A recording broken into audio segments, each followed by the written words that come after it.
За сайн байна уу? Та бүхэндээ Монголын хүүхдийн байгууллага хөтөлбөрийн үүсч хүртсэний 95 жилийн мэндийг өргөн төвшүүлье. Олон жилийн баялаг түүхтэй хүүхдийн байгууллагын түүхийн талаар хуваалцж байгаадаа маш их баяртай байна. Монголын хүүхдийн байгууллагын үйлчлэгийг бол дөрвөн үе шатанд хувааж үзсэн байдаг. За нэгдүгüүрт бол үүсч хүртсэн үе юу 1920-с 30-аад оны хамардаг. Хоёрдугаарт бол эрчимтэй хөгжлийн үе 1940-50-аад оныг. За гуравдугаарт болохоор бол хөгжлийн оргил үе хүмүүс юм уу 1960, 70-80-аад оны бол хамардаг. За сүүл нь болохоор бол энэ 1990 оноос хойш буюу энэ өөрчлөлт шинжилттэй үе гэсэн ийм дөрвөн үе шатыг бол дамжиж хөгжиж ирсэн байна. Манай пианарын байгууллага 1925 оны 5 дугаар сарын 8-ны өдөр бүх Монголын хувьсгал залуучуудын эвлэлийн хойчиг залгамжлах пианар хэмээх багчуудын холбоо гэсэн нэртэйгээр байгуулагдсан байдаг. Юуны өмнө пианар гэдэг үгийг тайлбарлая. Пианар гэдэг үгний шинийг сэдвч санаачлагч гэсэн утгатай үг. Хуучин зөвлөлт толгойтос болон социалист орнуудад скаутын маягаар одоо байгуулагдсан хүүхдийн байгууллагын оролцогчийг бол пианар гэж нэрлэдэг байсан. Ихэнх үедээ пианарын байгууллага хүүхэд багчуудыг одоо тухайн үеийн шашны нөлөөнөөс ангижруулах, сургууль пианарын үйл ажиллагаанд татан оролцуулах, эрдэм боловсрол олгоход чиглэгдэжсэн. За мөн энэ үеийн одоо пианар сурагчид болохоор дуу дуулдаг, жагсаал цуглаан хийдэг, 7 хоногийн хөдөлмөрийн аян явуулдаг, шээж үжиг тоглох зэрэг тухайн үеийнхээ хувьсгалын үзэл санааг түгээн дэлгэрүүлэхэд бол идэвхтэй оролцдог байжээ. Энэхүү Монголын хүүхдийн байгууллагын чуулган чулууг тавилдсан хүний нэг нь бол бид бүхний сайн мэддэг их зохиолч Дашдэржийн Нацагдэрж. За энэ гэдгийг бол та бүхэн сайн мэдэх баха. Пианарын байгууллагад тэр үеийн одоо нийслэл хүрээний их шавийн явны баг сургууль, нийслэл хүрээний баг сургууль гэсэн сургуулиуд дээр бол пианарын бүлгэмүүдийг бол байгуулсан байдаг. За энэ тухай бол манай аймгийн одоо уугуул олон иргэд бол тухайн үед энэ сургуульд сурч байсан учраас бол Монгол улсын одоо анхны пианар гэсэн нэр хүндтэй өвлийг тухайн үедээ ингэж хэрэгжүүлж байсан. Тэгээ энэ талаар манай ахмад сургууль хүмүүжүүлэгч Базар Сатган дурсамжийг бас та бүхэнд энэ төшөнд хуваалцъя гэж бодож байна.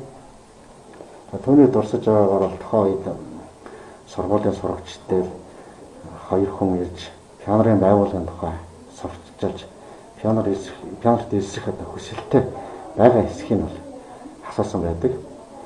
За ингээд хүүхдүүд бол ихэнх нь бол пианар гэдэг зүйл хэлсэе гэж зөвшөөрсөн. Тэгээд хэдийн дараа бол пианарын галстук, бат илэрхийлэл энэ авчирч бүгдэнд нь гардуулж, за тухайн бүлгэмд бол бөмбөр бүрээ гэдэг олгосон байдаг. За ингэснээр бол одоо Монголд пианарын одоо үйл ажиллагаа бол идэвхтэй эхэлсэн гэж үзэж болно. За энд сонирхолж хэлэхэд болохоор та нийслэлийн анхны баг сургуульд бол та бидний сайн мэддэг Монгол улсын ардын жүжигчдээс хичээ хорлогоо бол сурж ирсэн. Тэгээд хичээ хорлогоо тухайн үед Монгол улсад одоо анх пианарт эсвэлэх үйл ажиллагаанд анхлан гэж хэлсэж, тэгээд анги бүлгэмийнхаа хүүхдүүдийн дунд пианарын дууг бол итгэхийлэн одоо хослон дуулдаг байсан гэж тэр үеийн хамт сурж ирсэн хүүхдүүдийн дурсамж ярианд гардаг.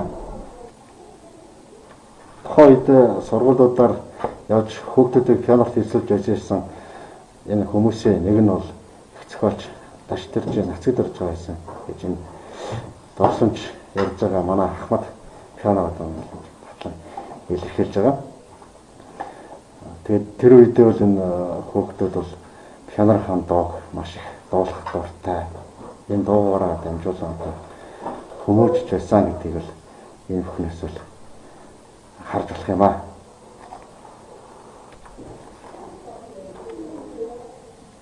За тэр үед зохиогдсон пианерын дуу.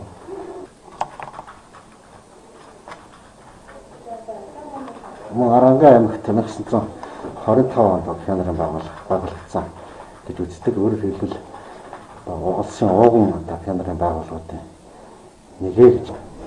1925 оны намар цэцэрлэг мандал аймгийн хаан өндөр болон хошоо. Тэгээ одоогийн Ихтамир сумын хаан өндөр багийн баг сургуулийн бол пианерын бүлгэн байгуулагдсан. Анхны бүлгийн дараагаар сонгогдсон Шөндөөга хожим ном Хамаа аймгийн холбооны газрын дарга ажилтнаар олон жил ажиллаж үүний зэрэгцээ пианерын зөвлөлийн ажилд бол ихтэй оролцсон баримтууд бол олон байдаг. Тэр үеийн пианер сурагчид хичээл сургалтынхаа үеэр ч гэсэн дуу дуулж, жагсаал хийж, соёл хүмүүжлэл явуулахаас гадна зуны амралт болон бусад үеэр бол ард нийтийн донд тийм олон нийтэд ажил зохион байгуулдаг байсан гэдэг баримтаас харагддаг. Зохиол бол Чулууц сумын баг сургуулийн сурагчид 39 оны 6 дугаар сард ард иргэдээр бригадаар явж суртал соёлын арга хэмжээ хийж байсан. Түүнийг бол тэр бэлтгэл төлөвөг нь сургуулийн хэлбэр төрмөн багш биндрий хожмоо галиат тусан эцэг хорооны дарга 60 гаруйнаар боловсруулан хэрэгжүүлж байсан. Архивын баримтаас харагддаг. Тэр үеийн пианерын байгууллагын үйл ажиллагаанууд бол сурагчдын сургах хүмүүжлэх сайжирч байсан тохиол тэр үед сурч ирсэн хүмүүс дурсамжтай тэмдэглэсэн байдаг. Тохиол бол Хөдөлмөрийн Баатар Гаржууланган дортолгоос хүүхдүүдтэй нэг гэрт байрладаг, бүгдээрээ гэртээ тийм дарга халагчтай тэгээд гарахтаа баглагчаас аж өшөөрөл авдаг. За мөн Анчин Сүрэнгаан дортол асархад бол тэр сургуулийн хашаанд хатаар явах замын ингээд чиглэл гаргаж заадаг гэсэн тэр хортыг татсан төвөөр ингээд явдаг. Хүүхдүүд ямар ч хасаалаар явдаг, дэг журамтай ийм байсан гэдгийг бол дурсан байдаг. За пианерын үйл ажиллагаа идэвхжиж тухайн үед бол пианерын зөвлөлийг бол байгуулсан. Тэр манай аймгийн хувьд бол 25-30 оноод бол цэцэрлэг мандал аймаг буюу бид одоо пианерын төвчөн тэртэйгээр ажиллаж өөр харанга аймгийн бол хамруулан ажилладаг байсан. За аймгийн төвчөө намын үйлдвэрлэлийн хараас оролцсон 3-5 оны бүрэлдэхүүнтэй бол ажилладаг байсан байна. За 1931 оноос эхлээд бол Монголын хөсөл зурагчдын хэвлэлийн 8 дахь их хурал болоод энэ пианерын тухай ирмэлцэх санал гэж баталсан. За ингэснээр бол аймаг хүрт пианерын ажлыг удирдах зөвлөлийг байгуулахаар шийдвэрлсэн байдаг. За анхны одоо зөвлөлийн пианерын хэлтсийн хариуцлах ёстой гүйцэтгэгчээр бол Жамин Дөрж гэдэг хүн бол ажиллаж исэн байдаг.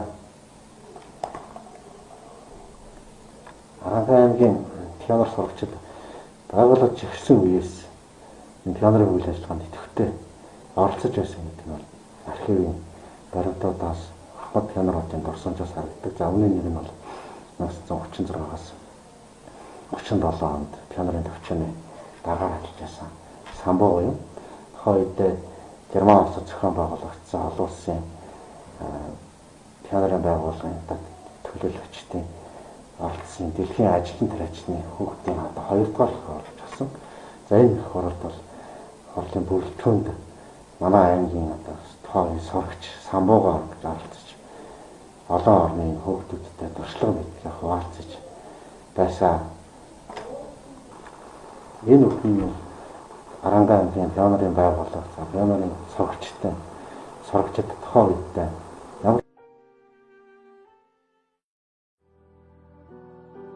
энэ зургийг харъя. Монгол улс юуны ирмэгт тулж ирснийг төвөггүй ойлгоно. Хүүхэд инх тун хөсгөн бүхэл эсэм минь дамарчхан заяа мэдсэн тийм харанхуй бүдүүлэг нийгэмд амьд сууж байлаа. Цөөн хүн амтай нүүдлийн аж ахуйтай тал нутгийн Монгол орн үнэхээр мөххийн ирмэгт байсан гэдэг нь үнэ.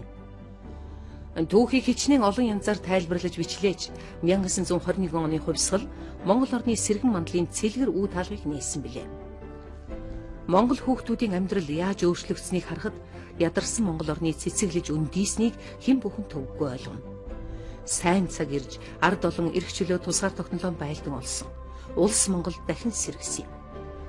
Энэ бол 20 дугаар зуунд тохиолсон түүхэн үйл явдал. Монгол хүүхэд шин цагийн хөгжилд хөл тавьсан цаг үе. Улс орон хүүхэд гэдэг хамгийн залуу иргэдийн анхаарал халамж хандуулж эхэлсэн.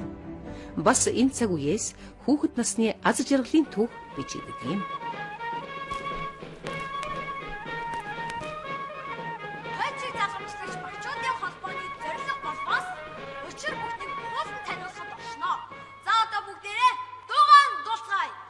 Бүхий олон багчуудаа бүргэсэн улаан цэцэрлэгтэй үрийн шинээр үгсэсээ үжигийн халамар надацгаая бэлхэнэ.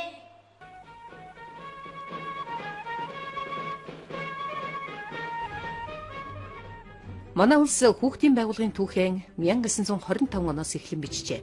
Шинэ мандсан ардын төр засаг хот хүрээнд шавлан суусан олон зуун хүүхдийг эцэг эхтэн буцааж удалгүй хот хөдөөд ардын сургуулиуд шил шилийн даран байгуулагдлаа. Хойчийг заламжлах хүүхэд багчуудын бичиг үсэг сурах, боловсрол, хүмүүжил, эрүүл мэндийн асуудал улсын хэмжээнд төрийн чухал бодлого болж хөдөлсөн юм.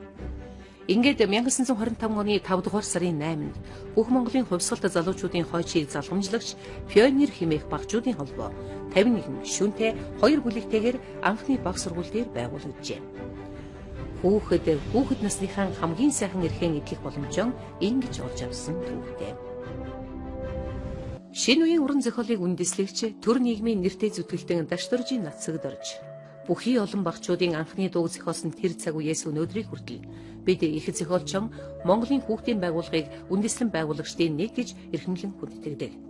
Тухайн цаг үеийн үйл хэрэг шинжиллүүд анхлан пионер сурагчдаар дамжин үе тэнгийн найз нарт нь хүрч улмаар орон даяар төвөн дэлгэрч байлаа.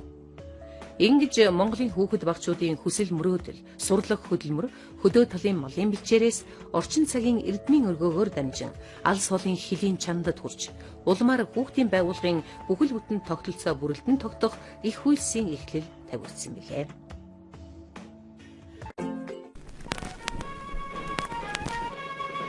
Хойчийг залгамжлагч багчуудын холбооны зорилго болмоос учир бүгдийг хуулан таниулахад оршно. За одоо бүгдээрээ дугаан дуулцгаая. Бүхий